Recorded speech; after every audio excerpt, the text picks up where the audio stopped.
Bienvenidos a una emisión más de Educación y Conciencia. Soy Conchita García, comenzamos.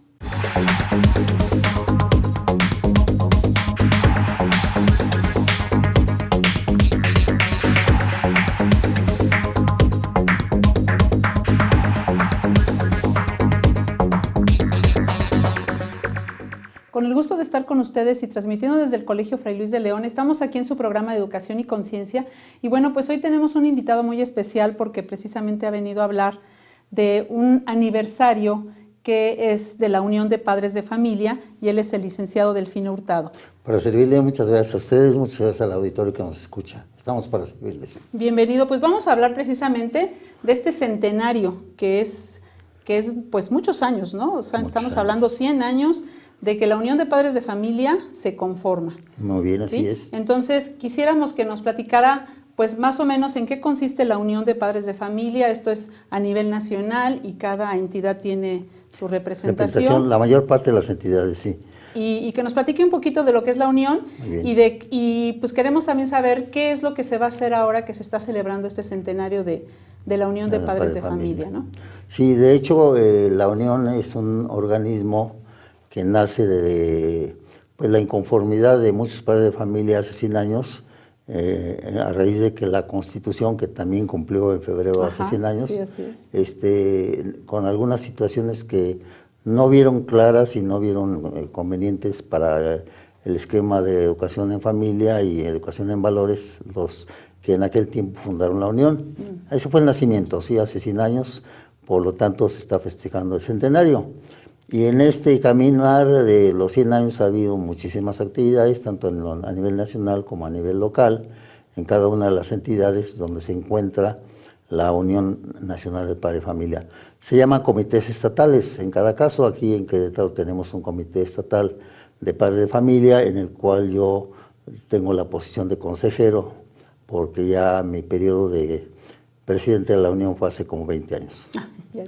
¿Cuántos años tiene trabajando en la Unión?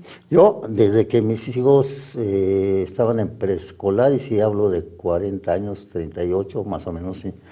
¿Por qué? Porque desde entonces me interesó la educación de mis hijos. Así es. Esta parte de la Unión Nacional, bueno, finalmente se unen una serie de padres para tener un objetivo, ¿no? Nació de una necesidad y después, bueno, se derivan otras necesidades. Actualmente, ¿cómo trabaja la Unión de Padres? ¿Qué es a lo que se dedica? ¿En qué pues hacen? ¿Cuáles son sus principales tareas? Bueno, vamos al objetivo principal. En aquel tiempo fue la libertad de educación y pues la necesidad de que todas las autoridades, independientemente de que fueran civiles hasta eclesiásticas, reconocieran que los primeros responsables de la educación de los hijos somos los papás.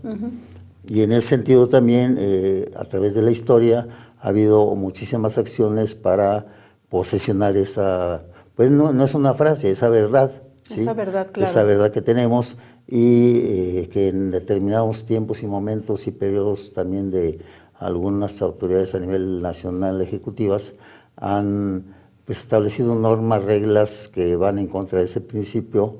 En muchas de las ocasiones pensamos que pretenden quitarnos la patria potestad, y a la fecha hay muchos esquemas que así se ven venir, desde el ámbito del sistema educativo, del ámbito del Poder Legislativo e inclusive de la Suprema Corte de Justicia y del Ejecutivo Federal. Entonces, la Unión de Padres de Familia está trabajando ahorita precisamente en tener esa libertad, pelear por esa libertad de poder educar a nuestros hijos como consideramos que es lo mejor para ellos, ¿no? Sí. ¿Hay esa libertad actualmente? Sí existe con algunas circunstancias. La libertad que tenemos los padres de familia para decidir la educación que pueden recibir nuestros hijos está acotada por que en el sistema federal, el sistema educativo nacional, no hay una variedad de corrientes ideológicas para que cualquier padre de familia, independientemente de su ideología, pudiera encontrar una educación para sus hijos. No hay esa apertura. Todo el sistema educativo nacional es único, es obligatorio y dicen que es gratuito, ¿no?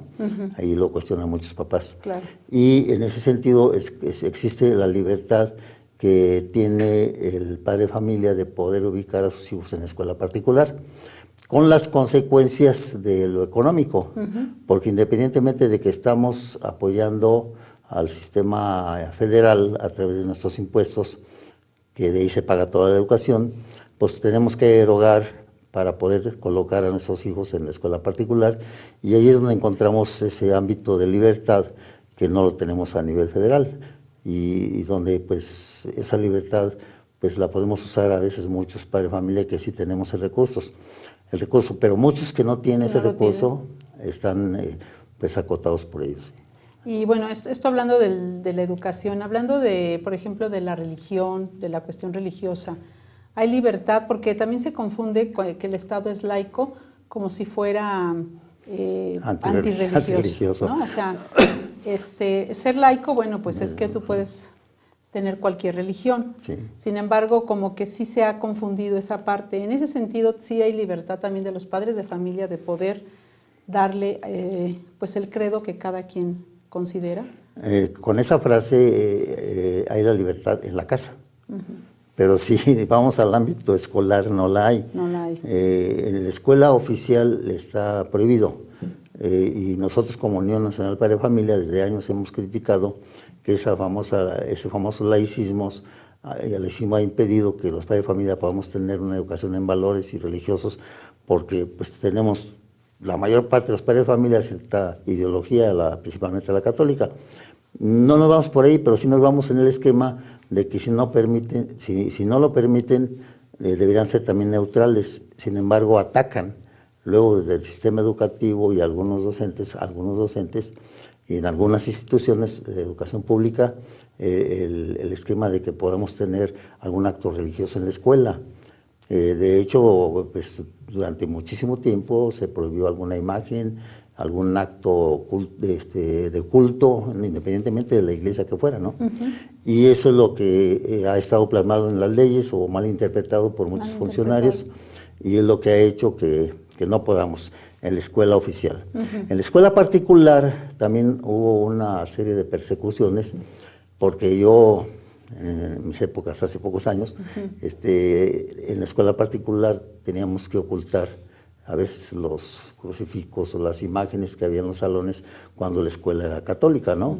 Sin embargo, en aquel tiempo las inspecciones eran el verificar que no hubiera esas tendencias de que tener algún símbolo religioso o católico, en nuestro caso, en las escuelas, y entonces lo consideramos como un esquema persecutorio a la escuela particular. ¿Para qué? Para bloquear, poder formar a nuestros hijos en la ideología y creencia que tenemos, ¿no? Entonces allí no había esa libertad, y a la fecha estamos, no igual, pero también acotados. Sí. Ha mejorado mucho en ese sentido esa libertad, ¿no? Ya nosotros hemos visto de repente algunas escuelas públicas que a la hora que es su graduación o su salida, pues algunos sí se atreven a hacer su misa de acción de gracias, por ejemplo, ¿no? Y no todas, pero sí en algunas, y me ha llamado la atención en ese sentido que los padres de familia, bueno, dicen, bueno, nosotros ya salieron de sexto, queremos hacer una acción de gracias. No interviene la escuela, por supuesto, pero llegan a tener ese tipo de actividades, ¿no? Pero son muy usted pocas. Tiene toda la razón, pero en esas frases viene, los padres de familia organizan, sí, fuera del ámbito escolar, así es. Después de que ya salieron. Sí. Entonces, más bien es un movimiento generado por los padres de familia, una actividad extraescolar, así es. donde no se da dentro de la escuela, donde no necesitamos permiso para ello, ¿no? Claro. Entonces, ahí se junta. Es que hay escuelas que no les permiten ni eso. Pero si es en la calle. Dicen que es que sí, son, la imagen ¿sí? de la escuela, ¿no? Pero así es. No, ese detalle lo sufrimos mucho, y precisamente en el devenir de la historia de los 100 años ha habido muchas batallas en ese sistema. Es más, por ejemplo, en un tiempo en Querétaro, yo conocí Querétaro estando en la Ciudad de México, quisieron cerrar las normales particulares, ¿sí? Y en el sentido de por qué, es faltar a la libertad de educación, ¿no? La libertad de creencias, a muchos derechos, y ahí dimos una lucha. Pero luego viene el esquema de los libros de texto, que también, pues como los hacen únicos para toda la República y obligatorios, pues también ahí tenemos que pues apegarnos, entre comillas, a lo que ahí dicen, ¿no? Cuando nosotros podemos buscar, y ya se hizo un intento hace como 8 años en Querétaro, libros alternos que pues también promuevan, inclusive no solo hablamos de ideología, sino cultura regionalista, claro, porque en un libro de texto único se habla de lo mismo en toda la República, cuando hay esquemas regionales de valores de cultura que son diferentes en cada región. Entonces, ahí yo creo que, bueno, lo que usted menciona es importante. Hay un sistema que te marca para todas las escuelas, sean públicas o privadas.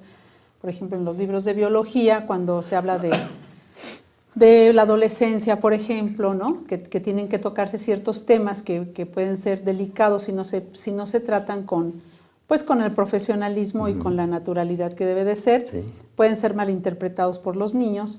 Entonces, en ese sentido, ahí es donde yo creo que entra el padre de familia, porque una de las cosas de las que nos quejamos todos los colegios es de la poca participación que tienen los padres de familia en los colegios, ¿no?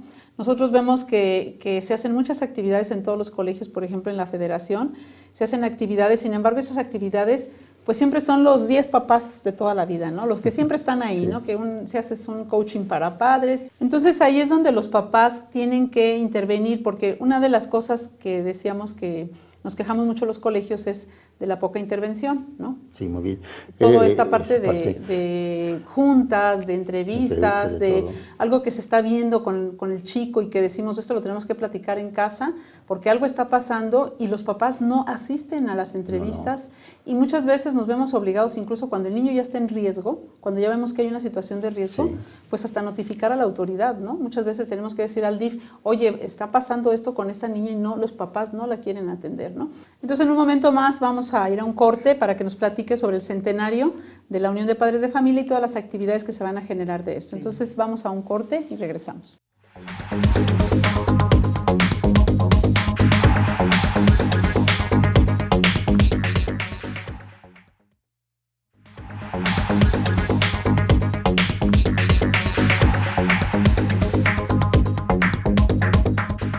Regresamos aquí a su programa de Educación y Conciencia y estábamos platicando sobre la participación de los padres de familia, que decíamos que una de las cosas que nos quejamos mucho los colegios, ¿no? Es esa poca participación que hay en la formación de sus hijos. Y usted lo decía muy atinadamente, nosotros somos los primeros educadores y los responsables, ¿no?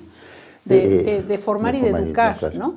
Entonces, en este sentido, muchas veces hemos sentido los colegios que nos han delegado muchas pues funciones que antes le tocaba al padre de familia, ahora las hacemos los colegios, ¿no? Por esa, pues no es que no quieran participar posiblemente, sino más bien el hecho de haber entrado a trabajar la mujer, como que esos roles que cambiaron, ese modelo de familia que se tenía antes y que ahora es diferente, pues ha hecho que la dinámica de la familia cambie, ¿no? Y entonces se le delegan al colegio muchas cosas, pero también hay poca participación. Y hemos pensado mucho cómo hacer para que el papá participe más con los colegios, ¿no? Eso es un reflejo cultural de lo que ha pasado en décadas. No nace en la escuela particular, nace en la escuela oficial. En la escuela oficial, al padre de familia, entre más lejano de la escuela estuviera mejor. De hecho, la escuela particular es la que empieza a acoger al padre de familia para involucrarlo en la educación de sus hijos. Yo estuve formando comunidades educativas hace como 35 años, apoyando a una congregación, y la idea era que se unieran padres de familia, maestros, administrativos, directores y hasta exalumnos en un solo objetivo, que era la educación de estos niños, ¿no? En sus diferentes niveles. Ahí se empezó a retomar lo que se fue perdiendo, precisamente porque el padre de familia en el sistema educativo federal no lo querían, más bien lejos de la escuela, ¿sí? Y en ese sentido la escuela particular empezó a retomar, pero como que el padre de familia no tanto fue por trabajo o porque los dos llegaban a trabajar, sino porque fue una cultura que empezaron a crear junto con otra frase, que los padres de familia no sabemos educar a nuestros hijos. Entonces por eso el Estado, no sé si se diga bien, abroga la titularidad de la educación de los hijos, culpando a los padres de familia que no lo saben educar y por eso los retoma a ellos. De hecho, algunas leyes que vienen en el camino, ahora de leyes de niños y adolescentes, vienen en el sentido de educar en la sexualidad a nuestros hijos, cuando ese tema en específico es importantísimo. Hace 6 años dimos la batalla a nivel nacional porque los libros de primer año de secundaria traen la unidad 4 sobre la educación de la sexualidad, muy enfocada a un libertinaje sexual o genital de los niños. Esa participación de padre de familia es la que se fue perdiendo. Yo creo que ustedes, o la escuela particular, está retomando ese quehacer y ha logrado un poco unir a estos elementos que son los maestros, padres de familia y los directivos en el mismo esquema para trabajar hacia el mismo lado, ¿no? Veo que están picando piedra y están logrando lo que se había perdido, y ojalá también en la escuela oficial se permitiera, hicieran esos esquemas. Yo me pregunto, en la escuela oficial, ¿dónde quedan las cuotas padre de familia? Debería ser para generar congresos, conferencias y llamar a la participación social de los padres de familia. Esto de convivir con tu familia, estudia con tu familia, practica con tu familia, concursos interescolares, hasta culturales, deportivos y todo eso, ya no se hacen. Que el niño saliera a jugar con niños contra niños de otro, compitiendo sanamente de otros colegios, y que una vez que terminara ese concurso o ese partido llegaran a su casa agotados a descansar y se olvidaran de estar metidos en la televisión viendo lo que no. Y no porque esté mala, sino porque no estamos vigilantes de los programas. Esa es la participación social. En ese sentido, el trabajo de la Unión en este aniversario, en este centenario, quiere retomar algunos puntos de vista sobre ese trabajo que deben de tener los padres de familia. Y uno de ellos es precisamente más convivencia familiar, ¿sí? Más convivencia entre padres de familia y maestros y directivos de escuelas, a través de, pueden ser conferencias, pláticas, y un poco que los padres de familia también se preocupen más por la educación esa de sus hijos, porque en la escuela, cuando nos descuidamos los papás, hay mucho, pues ahora se habla de bullying, se habla de violencia interescolar, cuando la hay también intrafamiliar, y eso es lo que luego los padres de familia no sabemos cómo atenderla. Y el otro detalle que usted decía, que los padres de familia también consideren que ya dejando a sus hijos en la escuela, es responsabilidad de la escuela, maestros y directivos, atenderlos, ¿no? Los niños van con una formación de educación de casa que la escuela coadyuva a esa educación, ¿no? Y que los papás no nos descarguemos en la escuela y menos en la particular, pretendiendo que pagando una colegiatura nos van a entregar hasta con la bolita de santos, ¿no? Entonces, es el detalle. En eso van los 100 años. Nosotros pretendemos, precisamente ya en Querétaro, a nivel nacional tenemos una misa de inauguración de los 100 años el día 24 de abril en la iglesia catedral. Va a ser oficiada por el nuncio, todos los católicos, y estamos invitando a los obispos donde hay Unión Estatal de Padres de Familia, para que sea una concelebración. Y a organismos como ustedes, escuelas como ustedes, también estamos invitándolos a que asistan a esta misa para arrancar el centenario, ¿no? Va a haber actividades en lo nacional en el transcurso de los meses hasta el mes de octubre, que se viene un congreso nacional que hacemos año con año, y ahí se cierra este ciclo del centenario. Eso es en el ámbito nacional. En el ámbito local hemos pensado hacer una actividad mensual o sumarnos en ese mes a la nacional. Por ejemplo, pretendemos que a fines de marzo tengamos unas conferencias donde pretendemos tener un conferencista de la Unión Nacional. La Unión Nacional, su ámbito de trabajo es educación y familia. Entonces, el vínculo natural es escuelas y padre de familia. Lo que pretendemos es precisamente que también a través de las escuelas, en este caso la federación, pudiera también poner un conferencista, invitar conjuntamente, y no solo a los de las escuelas, a los padres de familia, a la sociedad queretana en general, a una serie de conferencias un sábado, estamos hablando del último sábado de mes. En ese sentido, es como el 24-25 de marzo, como un ejercicio en marzo. Luego en abril sumarnos al 24 a la Ciudad de México, ¿sí? En mayo pretendemos que por ahí el día 12, que es el viernes anterior al Día del Maestro, podamos tener una obra teatral en un escenario público aquí que podría ser el Teatro Alameda, y en esa obra teatral pues juntar a todos los padres de familia y maestros, para convivir y que la obra sea de acuerdo al tema de educación y familia. ¿Sí? Y después a lo mejor una especie de convivencia en todos los que asistan ahí, ¿no?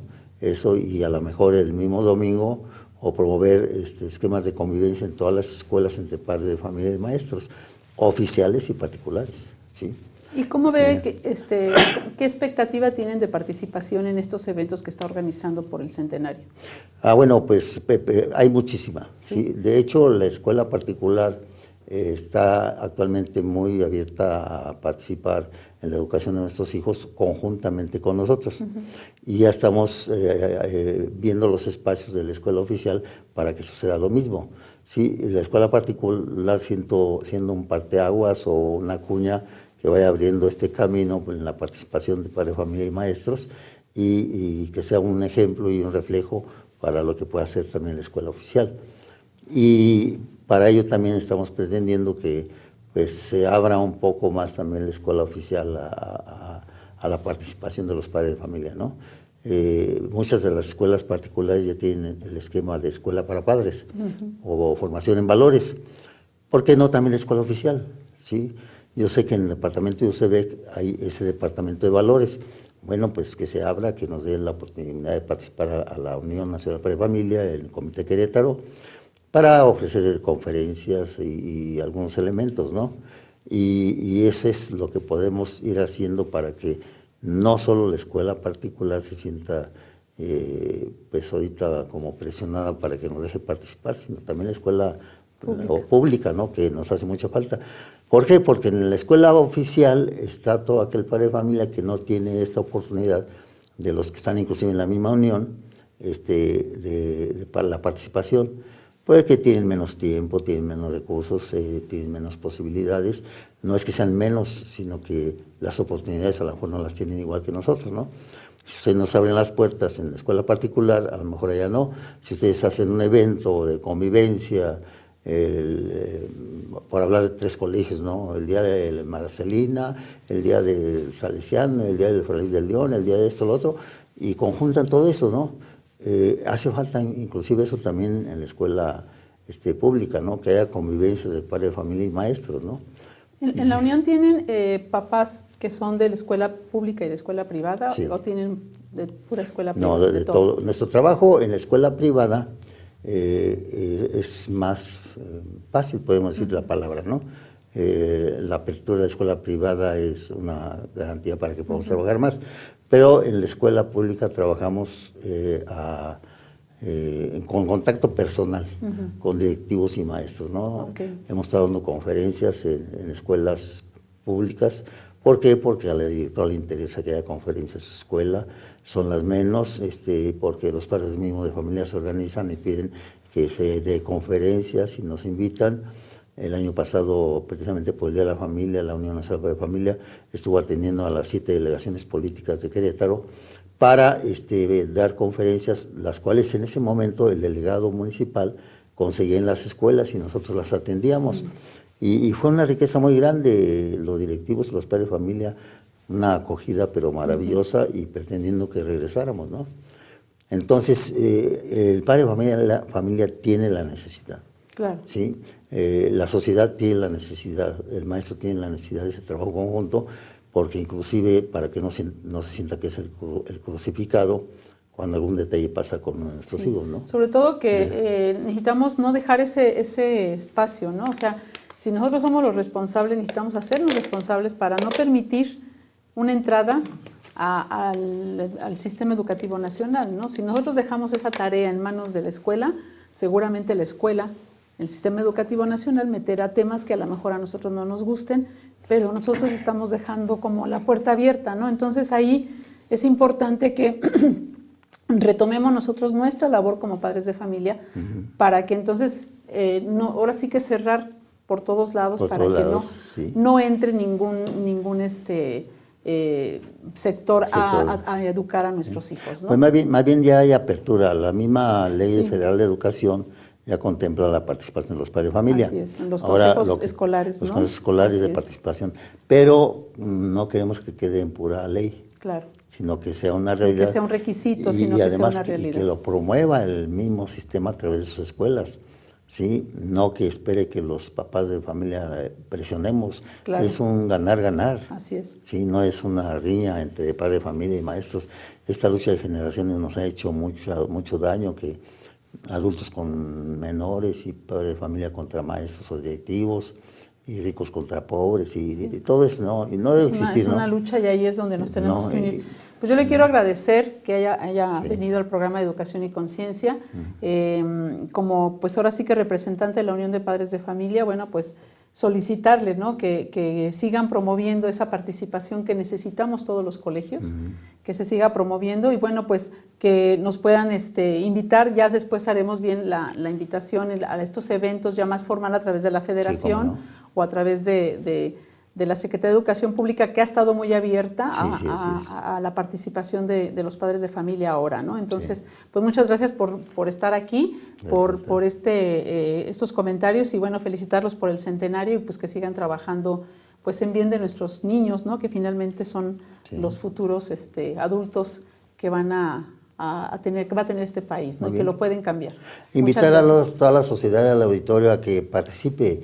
Es un trabajo conjunto, no solo de maestros y padres de familia, de escuelas y unión, es un trabajo de la sociedad en general, donde la misma empresa, los medios de comunicación, las autoridades en sus 3 niveles, el federal, estatal y municipal, deben estar involucrados en esto, ¿no? Así es. Y eso pues haría que todos estuviéramos golpeando el balón, como decimos los jóvenes, chutando hacia el mismo lado, hacia el mismo lado, que es la familia y los hijos y la educación. Pues muchas gracias, señor Delfino, y nos vemos la próxima semana en una emisión más de su programa Educación y Conciencia.